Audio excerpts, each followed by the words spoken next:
Seorang pejabat militer Israel melaporkan bahwa pasukan elit dari Suriah yang didukung Iran telah tiba di Lebanon. Pasukan ini adalah Brigade Imam Hussein yang diperkirakan akan membantu Hizbullah untuk menyerang Israel. Kelompok ini dipersenjatai dengan amunisi berpemandu presisi serta drone bersenjata dan pengintai. Seorang pejabat militer Israel melaporkan bahwa pasukan elit yang didukung Iran telah tiba di Lebanon. Pasukan yang dimaksud adalah Brigade Imam Hussein dari Suriah yang disebut-sebut akan membantu Hizbullah menyerang Israel.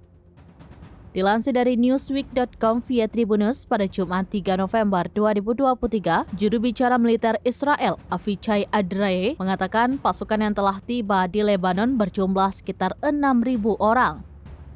Aktivitas Brigade Imam Hussein sebenarnya sudah terdeteksi di Suriah pada Juli 2023 lalu. Namun belakangan juga dikabarkan terlibat dalam bentrokan melawan Israel di perbatasan Lebanon. Brigade Imam Hussein merupakan bagian dari pasukan Quds Corps Garda Revolusi Islam atau IRGC Iran.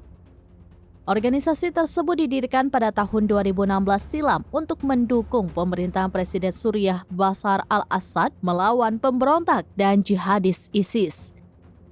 Setelah kekalahan ISIS, Brigade Imam Hussein ikut terlibat di balik beberapa serangan rudal terhadap Israel dari wilayah Suriah. Kelompok ini dipersenjatai dengan amunisi berpemandu presisi serta drone bersenjata dan pengintai. Brigade Imam Hussein memiliki ribuan pejuang yang berasal dari Suriah, Afghanistan, Lebanon, Pakistan, Sudan, hingga Yaman. Kelompok jihad Islam dari Suriah ini juga sering disebut sebagai Hizbullah 2.0. Ya sahib az-zaman!